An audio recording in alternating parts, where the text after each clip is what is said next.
Hello friends, कैसे हैं आप लोग। उम्मीद है फिट हैं, लाइफ एंजॉय कर रहे हैं।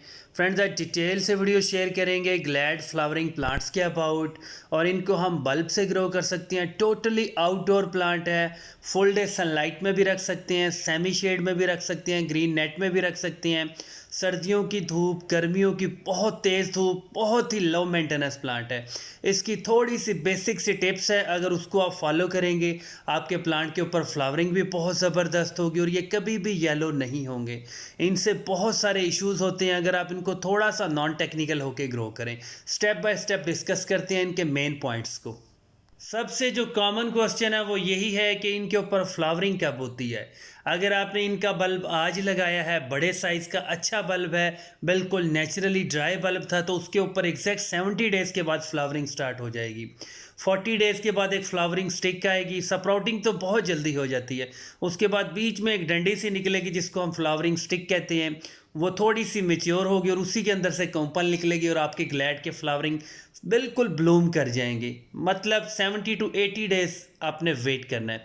इनको फर्टिलाइज़र कौन सा देना है, इनको आप कोई भी फर्टिलाइज़र दे सकते हैं, लेकिन वो फुली डिकम्पोज होना चाहिए, गला सड़ा होना चाहिए। चाहे सस्ते से सस्ता फर्टिलाइज़र हो, जो सबसे सस्ता है वो गली सड़ी गोबर की खाद होती है।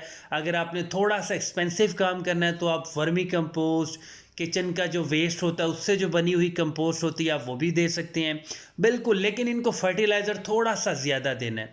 मतलब जब आपने इनके बल्ब लगाने हैं तब आपने थोड़ा सा कम फर्टिलाइज़र देना है। मतलब 30% फर्टिलाइज़र यूज़ करना है और 70% आपने बिल्कुल सैंडी सॉइल यूज़ करनी है।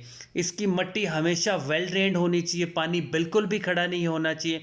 और अगर इसको आप ग्रो बैग में ग्रो कर रहे हैं तो वो भी बेस्ट है। अगर आप मिट्टी के गमलों में कर रहे हैं तो वो भी बहुत ज़बरदस्त है। लेकिन आपने कोशिश करना है इनको कभी भी प्लास्टिक के गमलों में नहीं ग्रो करना है। वहाँ पे ड्रेनेज की जो प्रॉपर्टीज़ होती हैं ऑलमोस्ट नील हो जाती हैं, और आपकी जो प्लांट्स की रूट्स होती हैं उनके अंदर बहुत जल्दी फंगस लग जाता है। बेसिकली इनको फर्टिलाइज़र तब रिक्वायर होता है जब ये बहुत ज़्यादा मेच्योर हो जाती हैं। मतलब जब आपका बल्ब स्प्राउट कर जाता है, 4 से 5 इंच का आपका बेबी प्लांट बन जाता है, तब आपने इसको अच्छा सा फर्टिलाइज़र डोज करना होता है। मतलब जो इतना बड़ा आपको प्याला नज़र आ रहा है उसके अंदर आप कम से कम 1 केजी फर्टिलाइज़र दे सकते हैं। स्लोली वो अब्जॉर्ब होगा, मिट्टी के अंदर मिक्स होगा, प्लांट को न्यूट्रिएंट्स मिलेंगे, रूट्स अब्जॉर्ब करेगी पावर को, और आपकी जो फ्लावरिंग का ब्लूम होगा वो बहुत जल्दी मेच्योर भी होगा और बहुत बड़े साइज़ का खिलेगा। इसलिए इनको अच्छा फर्टिलाइज़र देना है और थोड़ा सा ज़्यादा फर्टिलाइज़र देना है। और यहाँ पे बहुत इंपॉर्टेंट पॉइंट ये भी है कि अगर आप फर्टिलाइज़र कम देंगे तब भी आपके प्लांट्स येलो हो जाएंगे, और अगर आप पानी बहुत ज़्यादा देंगे तब भी आपके सारे प्लांट्स येलो हो जाएंगे और बिल्कुल रूट्स में उनकी फंगस लग जाएगा। पानी आपने इनको बस इतना देना है कि जो गमले की मिट्टी है वो थोड़ी सी ड्राई रहनी चाहिए। बहुत ज़्यादा मॉइस्ट भी ना हो, बहुत ज़्यादा वेट भी ना हो, और बहुत ज़्यादा ड्राई भी ना हो। मतलब आपने को 50-50 सी रेशो बनानी है, कभी थोड़ी सी ड्राई हो, कभी थोड़ी सी वेट हो।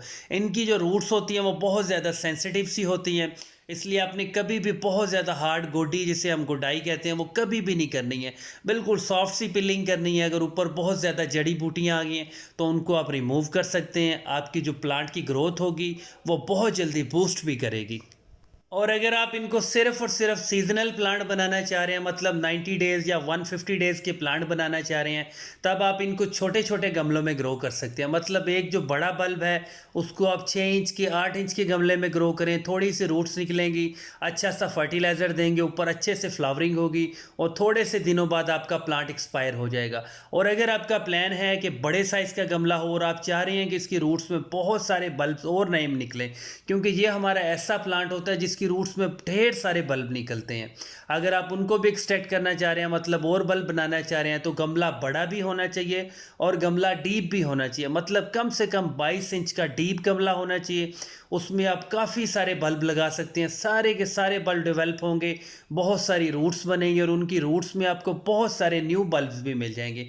मतलब आपको 3 in 1 प्रॉफिट भी होगा, नए बल्ब भी बनेंगे और बहुत सारे फ्लावर्स भी आपको दिखने को मिलेंगे। ग्लैड के प्लांट्स टोटली आउटडोर हैं। गर्मियों की, मई जून जुलाई की जितनी भी तेज़ धूप होती है ये इजीली टॉलरेट करते हैं। आप इनको आउटडोर भी रख सकते हैं। अगर आप 100% आउटडोर नहीं रखना चाह रहे, मतलब आपके पास इतनी ज़्यादा धूप नहीं आ रही, तो आप इनको टेरेस पे रख सकते हैं, आप इनको बालकनी पे रख सकते हैं। अगर 2 से 3 घंटे की भी धूप आ जाए तो आपके प्लांट अच्छे से सर्वाइव करेंगे। ओवरऑल अगर बात की जाए तो बहुत ही लो मेंटेनेंस प्लांट है। फर्टिलाइज़र थोड़ा सा ज़्यादा देना है। अगर आप थोड़ा सा खर्चे वाला फर्टिलाइज़र नहीं देना चाह रहे तो कोई इशू नहीं है, आप इसको 10-12 दाने डीएपी दे सकते हैं, 15-20 दाने यूरिया के दे सकते हैं, थोड़ा सा आप एनपीके का फर्टिलाइज़र दे सकते हैं। उससे आपका प्लांट जल्दी जल्दी से फ्लावरिंग करेगा। वो सारा का सारा इनऑर्गेनिक फर्टिलाइज़र होता है, लेकिन हमें इस प्लांट से कोई इशू नहीं है, ना ही इससे कोई खाने पीने की चीज़ हमें मिलेगी, इसलिए हम इसको इनऑर्गेनिक फर्टिलाइज़र जितना दे सकते हैं कोई इशू नहीं है।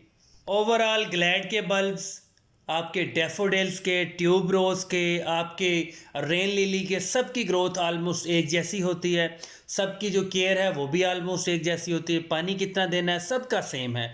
सारे आउटडोर प्लांट्स हैं, सबको एक ही तरह से आप ग्रो कर सकते हैं। अगर आप चाहें तो एक ही गमले में सभी के एक एक बल्ब लगा सकते हैं। मल्टीपल फ्लावरिंग्स आपको दिखने की मिलेगी और आपका प्लांट प्यारा भी लगेगा, गमला बहुत ज़्यादा कलरफुल होगा। ओवरऑल बहुत लो मेंटेनेंस प्लांट है। फर्टिलाइज़र थोड़ा सा ज़्यादा देना है, खाद जो है आप थोड़ी सी ज़्यादा देनी है, पानी बहुत कम देना है, लेकिन गमले की मिट्टी थोड़ी सी मॉइस्ट हो, थोड़ी सी ड्राई हो। ओवरऑल आपके प्लांट बहुत अच्छे से सर्वाइव करेंगे। और अगर आपको वीडियो अच्छी लगी है तो चैनल को सब्सक्राइब करें। Thank you friends.